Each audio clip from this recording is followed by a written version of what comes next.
Assalamualaikum. Ini adalah Casio G-Shock GA200 dan di sampingnya adalah Skeme 2328 yang baru rilis. Untuk Casio ini dirilis tahun 2019, sedangkan yang Skeme ini adalah tahun 2024 bulan Juni. Kalau kita lihat lebih jauh, sebenarnya bedanya bukan cuma 5 tahun. Skeme itu didirikan pada tahun 2010, sedangkan Casio sudah ada sejak 1946 dengan jam tangan pertama mereka, Casio Tron, yang dirilis 1974. Pada titik ini, Skeme itu kayak anak kecil yang masih belajar dari merek yang lebih matang seperti Casio. Pada tahun 2024 juga, Skeme memperkenalkan logo baru dengan font yang lebih serius dan sebuah chevron merah di bawahnya yang menyerupai sepasang sayap. Ini merupakan peningkatan yang cukup signifikan dibandingkan logo sebelumnya yang kayaknya kok lebih cocok untuk produk anak-anak. Selain itu, ada slogan Just Watch Me, seolah-olah merespon kritik dan juga merek-merek yang sudah besar. Model ini sekali lagi jelas terinspirasi oleh merek dan model lainnya. Bentuk bodi dan bezelnya mirip dengan Bell & Ross BR05, sementara profil samping dan tombol-tombolnya terlihat seperti Timex Command & Counter. Begitu pula dengan jarum jam dan menitnya. Untuk tata letak dial, mungkin kita bisa sebut mirip Timex tadi, tapi saya akan ngasih kredit kepada Casio GA200 sebagai yang orisinal. Secara keseluruhan, jam ini menggabungkan beberapa elemen desain yang entah bagaimana bisa menyatu dengan baik, kecuali mungkin untuk tali jamnya, yang saya akan bahas nanti ya. Oke, untuk dimensinya, jam ini cenderung cukup besar, dengan lebar casingnya 44,8 mm, untuk panjang lak tulaknya 51,5, ketebalan casingnya 14,3 mm, jadi cukup tinggi di pergelangan tangan, dan berat jamnya adalah 43,9 gram. Untuk spesifikasinya, dia pakai baterai CR2016, tapi nggak ada informasi mengenai umur baterai. Sementara untuk water resistannya dia 50 meter, lumayan. Untuk fungsi yang disediakan, Skeme melisting ada world time, chronograph, 5 alarm, kemudian date, week display, EL light, 12-24 jam, countdown timer, dan daylight saving. Seperti yang disebutkan sebelumnya, bentuk casingnya menyerupai Bell & Ross BR05 dengan bezel kotak di atas casing berbentuk bantal. Bezel ini sedikit lebih tinggi daripada kristalnya yang terbuat dari resin, memberikan sedikit perlindungan. Bezel ini juga memiliki 4 pola rivet pada bezel dari bahan plastik ABS, yang kayaknya sih akan terlihat jauh lebih keren kalau itu adalah baut asli, meskipun mungkin akan menaikkan harganya. Untuk tombol ada 4 yang terlindung oleh casing, mencegah penekanan yang tidak sengaja. Tombol-tombolnya memiliki permukaan bertekstur, membuat mudah digenggam dan ditekan. Meskipun saya harus sedikit menyesuaikan posisi jari untuk menekan melewati pelindung tombol. Tata letaknya mirip dengan Timex Command & Counter, dengan tombol lampu di kiri atas, tombol start stop di kanan atas, tombol reset dan adjust di kanan bawah, serta tombol mode di kiri bawah. Secara pribadi, saya merasa tata letak Casio lebih intuitif, karena tombol lampu ditempatkan dengan nyaman di kanan atas untuk jari telunjuk. Untuk plat belakangnya terbuat dari baja tahan karat dengan 4 skrup dan sedikit menonjol yang umum ditemukan di banyak model Skeme. Tali jamnya terbuat dari resin yang fleksibel tapi relatif tipis kalau dibandingkan dengan casing dan tidak ada pola gelombang. Tali ini ada teksnya sport yang kayaknya jadi kurang meyakinkan.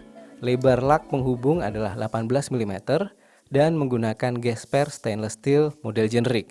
Masalah dengan tali ini adalah dia lebih gayanya ke ramping dan sporty yang ringan. Sementara jam ini sendiri tampilannya tangguh dan kokoh. Kalau saja talinya pakai pola gelombang dan bahan yang lebih tebal, maka akan kelihatan jauh lebih cocok.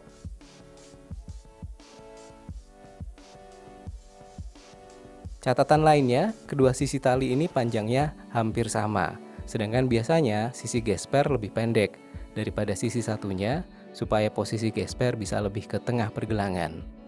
Bagian muka jam ini mencakup jarum jam dan menit analog, kemudian ada subdial digital untuk hari di sebelah kiri, dan tampilan digital 2 baris di kanan bawah, mirip dengan GA200. Ada juga cetakan world time dan countdown yang kayaknya sih nggak diperlukan. Untuk bagian analognya, jarum menit bergerak setiap 20 detik. Dan jarumnya sendiri dirancang mirip dengan Timex Command & Counter. Untuk rakitannya terlihat rapi dan dilengkapi dengan lume atau glow in the dark. Kita akan bahas nanti. Dan di sini ada peningkatan signifikan bahwa jarumnya dapat bergerak berlawanan dengan arah jarum jam. untuk setting dan sebagainya. Kemudian di sebelah kiri subdial digital yang menunjukkan hari. Ini posisi indeksnya diposisikan keluar seperti Timex, tapi jenisnya digital. Namun penanda hari ini sempit dengan huruf yang kecil dan jarak yang rapat, jadi susah dibaca. Selain itu ada jarum jam dan menit yang cukup lebar yang kadang-kadang menutupi subdial. Untuk displaynya jenisnya adalah negatif, cukup tajam tapi punya sudut pandang yang terbatas. Memang terlihat keren, tapi mungkin akan ada beberapa teman-teman yang nggak suka karena legibilitasnya kurang. Ada juga indikator HND yang pada GA200 ini untuk kasih tanda bahwa jarum nggak nunjukin ke waktu yang tepat, misalnya dalam mode setting atau hand shift. Tapi untuk Skemei 2328 sampai saat ini saya nggak nemuin fungsinya. Berikutnya adalah mode-mode yang tersedia. Pertama adalah timekeeping. Di sini kita bisa menggunakan tombol kanan atas untuk mengubah tampilan LCD dari bulan tanggal ke jam menit. Kemudian adalah world time. Di sini tombol kanan atas bisa digunakan untuk menggeser kota atau time zone. Berikutnya stopwatch. Tombol kanan atas untuk start stop dan kanan bawah untuk reset. Kemudian timer, kita bisa setel jam, menit, dan detiknya. Tombol kanan atas bisa dipakai untuk start stop dan kanan bawah untuk reset. Dan terakhir adalah mode alarm. Di sini ada 5. Berikut juga satu sinyal atau hourly signal, hourly chime. Saat mengganti mode ada nada tinggi khusus untuk ke timekeeping, tapi nggak ada akses cepat dengan menekan tombol mode. Dan nggak ada lagi juga fungsi LCD check. Sekarang kita bawa jam ini untuk gelap-gelapan. Untuk gloom atau glow in the darknya cukup terang dan berfungsi dengan baik untuk jam tangan dengan harga yang budget seperti ini. Untuk lampu latarnya hanya untuk tampilan digital, tapi punya kecerahan yang bagus.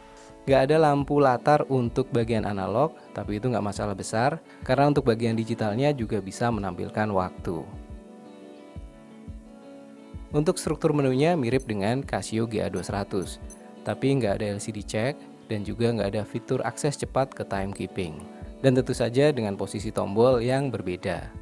Berbicara mengenai kenyamanan, tali jamnya fleksibel dan enak dipakai, tapi casingnya cukup tebal, membuat jam ini terasa nonjol dan kurang seimbang pada saat dipakai untuk waktu yang agak lama. Tidak ada wave pattern di strapnya untuk sirkulasi udara, tapi ada bagian yang menggantung di ujung-ujung lug yang memberikan ada sedikit sirkulasi, walaupun itu bukan cara yang terbaik.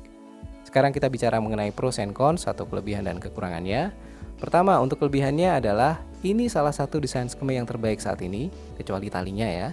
Kemudian untuk merek dan logonya ini lebih bagus dari yang lama.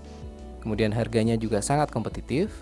Kemudian untuk movementnya atau mesinnya, si jarum ini bisa bergerak berlawanan arah jarum jam. Jadi ini udah sangat-sangat terimprove. Kemudian untuk backlightnya ini juga bagus, bisa dilihat tampilannya tanpa ada washout seperti di 2091. Di sisi lain ada hal-hal yang perlu dipertimbangkan. Pertama adalah untuk subdial yang nunjukin hari di sebelah kiri. Ini sulit dibaca karena yaitu sempit banget ya, kecil-kecil. Kemudian untuk talinya ini ya cukup tipis dan kurang cocok dengan gaya jam yang terlihat tangguh. Kemudian ada indikator HND yang sampai saat ini saya nggak nemu fungsinya. Kemudian jarumnya yang cukup besar kadang-kadang menutupi dial hari dan juga display digital. Kemudian tidak ada fitur hand shift dan negatif display kayaknya bukan the best untuk legibility atau keterbacaan. Kesimpulan, Skemei 2328 ini adalah campuran antara peningkatan dan juga kekurangan, terutama untuk subdial hari yang ada di sebelah kiri. Namun kalau misal teman-teman punya penglihatan yang tajam, nggak perlu kacamata baca gitu, atau mungkin nggak perlu sering-sering baca hari, maka jam ini adalah pilihan yang solid. Di sisi lain saya percaya kok Skemei ini sedang bergerak ke arah yang lebih oke dengan adanya logo baru, movement yang lebih bagus ya, kemudian peningkatan desain. Mungkin nggak akan lama lagi Skemei akan punya model baru yang benar-benar unik dengan kualitas yang lebih baik dan akurasi yang bagus. Semoga ulasan ini cukup memberi gambaran kepada teman-teman mengenai Skemei 2328. Jangan lupa jempolnya dan juga subscribe untuk lebih banyak ulasan mendalam dan konten terkait jam tangan budget. Terima kasih udah nonton dan wassalamualaikum.